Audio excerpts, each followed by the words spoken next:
to death of Ash Ketchum in Pokemon. For 26 years, Ash Ketchum has remained 10 years old, but he has managed to go from a clueless little kid to the greatest Pokemon trainer of all time. But how? The life of Ash began when he was born to Delia and a traveler probably named Ketchum. But Ash's zeal to become a Pokemon trainer began way before he clocked 6 years old. As it turns out, when Ash was this young, he got lost in the forest while looking for Pokemon. But while lost, he found what he was looking for: a bunch of wild Pokemon. Instead of fleeing the scene or doing something typically stupid, Ash rescued them before a rainstorm hit them and stayed with them inside a tree until the storm ended. This was a defining moment for him because the happiness he felt in that moment made him think about how much he wanted to become a Pokemon trainer. It was after this pivotal moment that he started telling other kids his age about his goal to be a Pokemon trainer. Thankfully, his father was still around to motivate him. I see Ash took his father's words personally because he never gave up on his dreams. Matter of fact, when Ash was 6 years old, he persuaded his mom to sign him up for Professor Oak's Pokemon summer camp. And she did, on the condition that Ash would get up from bed on his own. Sadly, Ash broke his alarm clock in his sleep and overslept, so he missed the camp. Eventually, he had the chance to attend another one of Professor Oak's Pokemon summer camps, and that's where he met the love of his life. You see, while looking for a Poliwag, he stumbled upon a fellow camper named Serena, who got lost in the forest while looking for her group and had an injured knee because a Poliwag startled her. Immediately, Ash tended her wounds by wrapping it up with a handkerchief. Then he helped her up to safety. And this is not the only friend Ash made in his childhood. Did you know that at some point before he turned 10 and remained forever young, Ash used to be best friends with Gary Oak? They even used to go to the movies together. One fateful day, Ash and Gary both fished out an old rusty Pokeball, which snagged on both their lines. So they tugged on it and argued about who would keep it until they broke it in two. Then they decided to keep each one half, either as a reminder of that day or because Gary refused to accept defeat.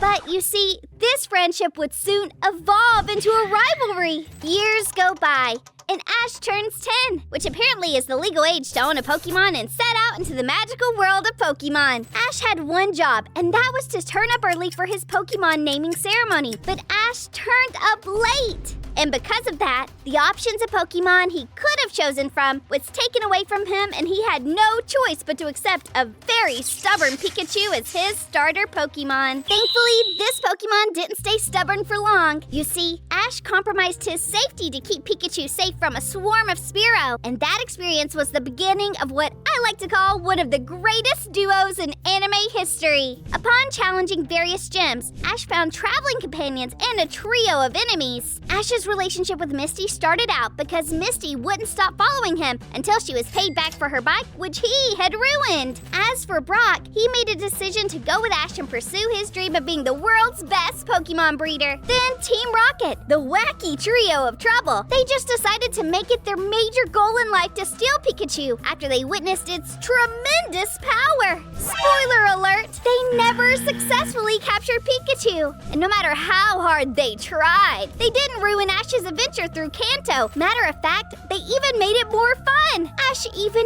died and resurrected one time like that. During his journey, he earned 8 gym badges, either from victory in battle or as a token of gratitude. He went on to compete in the Indigo Plateau Conference and ended up in the top 16. Not bad for the future world's greatest Pokemon trainer, right? Because by the time he was done with the Orange Islands, he earned himself a spot in the Orange League Hall of Fame. The reason he was even in the Orange Islands in the first place was because Professor Oak had sent him to travel to Valencia Island in the Orange Archipelago to retrieve the GS ball from a Pokemon professor named Ivy. Upon arriving without Brock and Misty, Ash found out that there were gyms in the Orange Islands. So what did he do? He challenged them and won! Ash even further went on to battle the Orange Crew in a style of battling much different than what he was used to. Eventually, he battled the Orange Crew Supreme Leader Drake and won, becoming the next Orange Pokemon League champion. During his time in the Orange Islands, Ash even gained a new traveling companion, Tracy Sketchit, and he left Tracy behind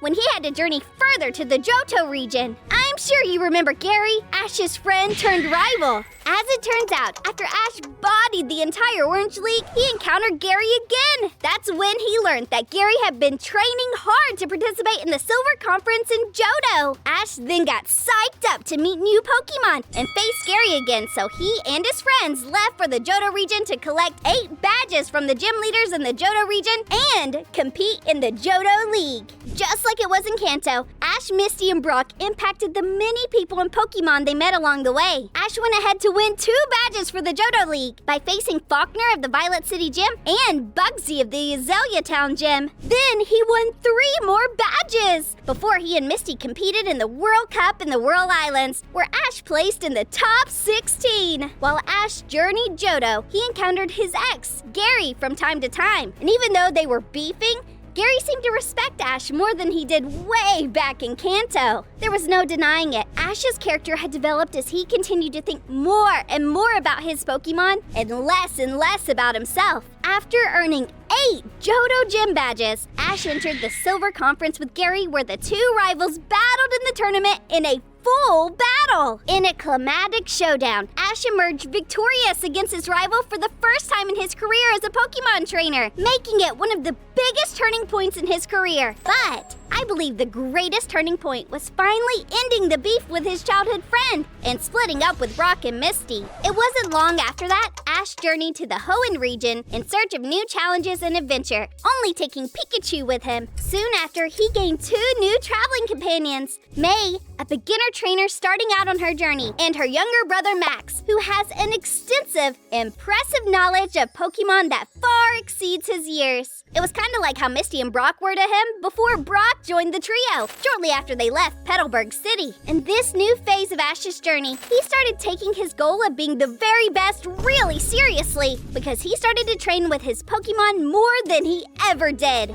And while he traveled, Ash and his friends ended up being entwined in the plots of the region's 2 rivaling villainous teams, Team Aqua and Team Magma, with Pikachu getting possessed by Groudon in the summit of their conflict. Thanks to Team Rocket's unintentional help, they helped save the entire Hoenn region. Just like the Indigo Plateau and Silver Conferences, Ash almost won, but he lost to this guy, Tyson, who went on to win the tournament. And with that, his journey in Hoenn came to an end. So he parted ways with May, Max, and Brock and returned to Pallet Town. As he passed through Viridian City on his way back home, he met Scott and Agatha and learned about the Battle Frontier in Kanto. Then he decided to take on the Battle Frontier and was surprised but happy to learn that Brock, May, and Max would join him on this adventure as well. Eventually, Ash conquered the 7 Frontier Brains and was offered the opportunity to become a Frontier Brain himself, but declined because he wanted nothing more than to continue his Pokemon journey. A journey that led him to the Sinnoh region, where he met Brock and Dawn, a confident girl interested in following in her mother's footsteps as a Pokemon coordinator. Not long after he started traveling through Sinnoh, Ash formed a heated rivalry with a trainer named Paul. Their rivalry was crazy because whenever they battled, Paul would often come out the better as he only kept Pokemon that were naturally really strong. Ash even suffered his heaviest loss in a crushing defeat at Lake Acuity. Still, Ash and his friends journeyed through Sinnoh and ended up becoming heavily involved with the legends of Sinnoh, with Ash being personally chosen by Azuf of the Lake Guardians. Along with Cynthia, Looker, and Team Rocket, they faced off against Pokemon Hunter J, as well as the evil Team Galactic. Thanks to their efforts, the Sinnoh region was spared from Cyrus's insane scheme. At this point, a championship finish wasn't within reach for Ash, but after exploring the region and assembling a new team of formidable Pokemon, he'd managed to battle his way up into the top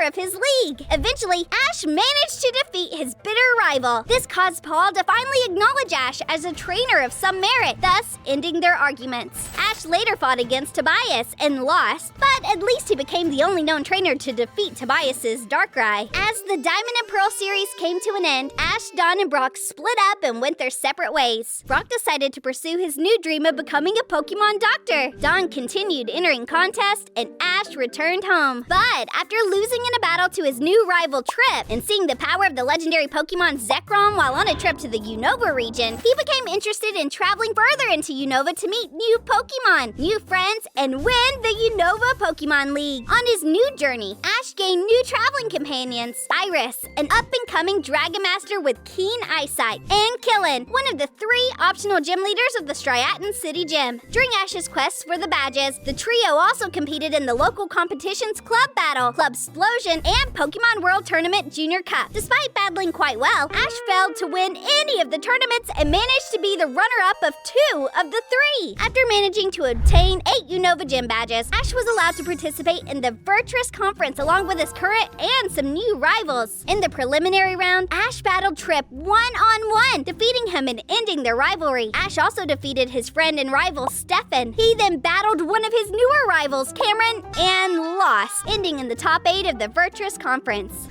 From top 16 in Kanto to top 8 in Unova? Not bad for the future greatest Pokemon trainer. After the conference, the trio decided to check out some of the ruins that Professor Juniper's father discovered. That's when they met in and became entwined in the plots of Getsis, Colress, and Team Plasma, who sought to take over the world using Reshiram's power. Ash and his friends, along with Looker, the Team Rocket trio, Professor Cedric, as well as In, Anthea, and Concordia, managed to foil Plasma's evil scheme. That's when his adventures in the Unova region came to a close. So again, Ash went back home and split up with Iris and Killin, who wished to go in separate directions to follow their dreams. On the way home, Ash met Alexa, a Pokemon journalist from whom he learned of the Kalos region. So he decided to travel to the Kalos region to compete in the Kalos League and to continue his dream of becoming a Pokemon master. Immediately, he gained new traveling companions, the siblings Clement and Bonnie, and later reunited with a special someone. Now, do you remember when I told you about this girl Ash met when he was still a child? Well, he meets her again in the Kalos region. Apparently, it's just you and Serena that remembered how Ash helped her years ago.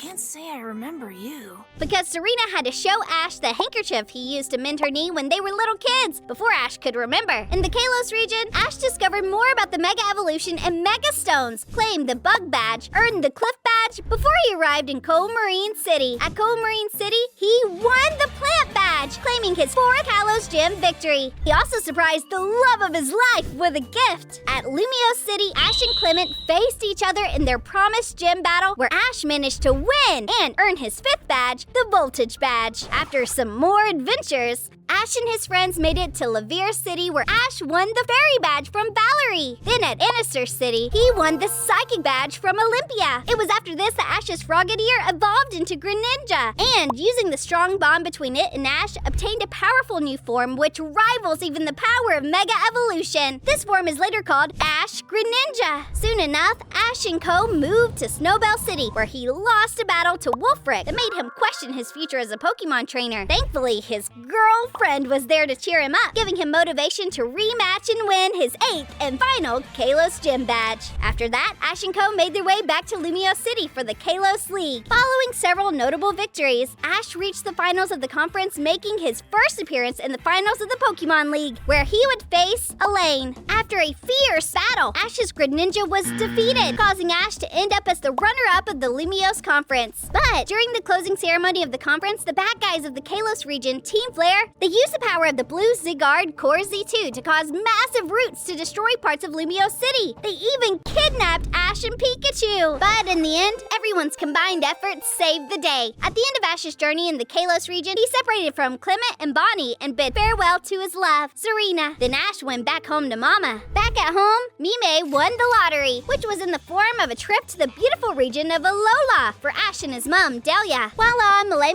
Island in Alola, Ash stumbled upon the Pokemon School, where he met Lana, Lily, Mallow, Kiawe, Sophocles, Samson, and Professor Kukui. Then he learned about Z-Rings and Z-Moves. Later on, he met Tapu Koko, the guardian of Malay Island, who gave him a Z-Ring and an Electrium Z. All these discoveries wowed Ash so much that he decided to remain in Alola to study at the school and learn more about Z-Moves, living with Professor Kukui. Well, it wasn't exactly for this reason. Full disclosure, Disney bought Pokemon, so the show turned into this kind of a slice-of-life anime. Still, Ash had a great adventure. He got to experience a schooling adventure typical for a 10-year-old, encountering diverse characters, Pokemon, and real magical stuff. Just like his previous adventures, Ash's journey in Alola was full of trials. It involved island island hopping, overcoming trials, and confronting island leaders alongside his formidable Pokemon team, which notably featured a mythical Pokemon and an Ultra Beast. His adventures in Alola eventually landed him in the first ever Manalo Conference, along with his classmates. Ultimately, he reached the finals and emerged victorious, earning him the title of Alola League Champion. After the Manalo Conference had ended, Ash was left unsure of what to do next. But after he heard Olivia mention how important knowing the outside world is, he decided to return home and start traveling around the world. After saying farewell to Alola, he boarded a plane back to Kanto, leaving all of his current party Pokemon under the two professors' care, all except Pikachu. A few weeks or months after his return to Kanto, Ash joined Professor Oak in attending the opening of the new Cerise Laboratory in Vermilion City. It was at the opening ceremony where Ash met a boy named Go and the rare Pokemon Lugia. The two clicked almost immediately and even shared a ride with Lugia throughout Kanto, gathering so much information about Lugia that it pleased Professor Cerise enough to make them his research assistants. Later on, Ash and his new friend Go traveled to the Galar region to watch the finals of the World Coronation Series. There, they met the Monarch, the official strongest trainer in the world, Leon. So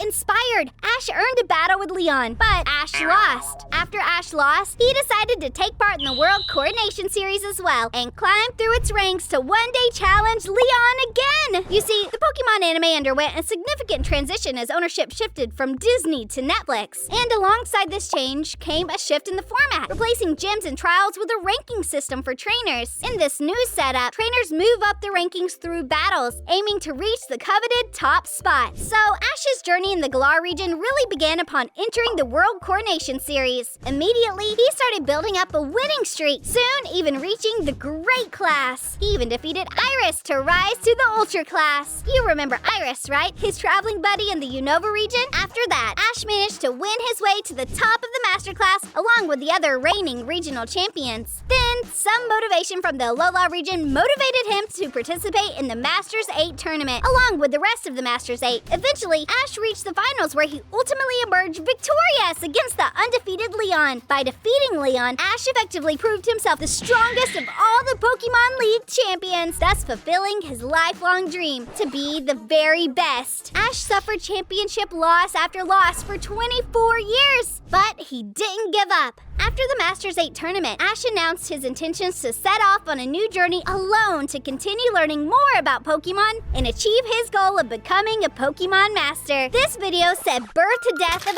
Ash, but this story doesn't end with his literal death, just the end of a legacy. Don't you know legends never die? But if you're still interested about how he died, then check out this video where I covered 7 times Ash almost died. See you there!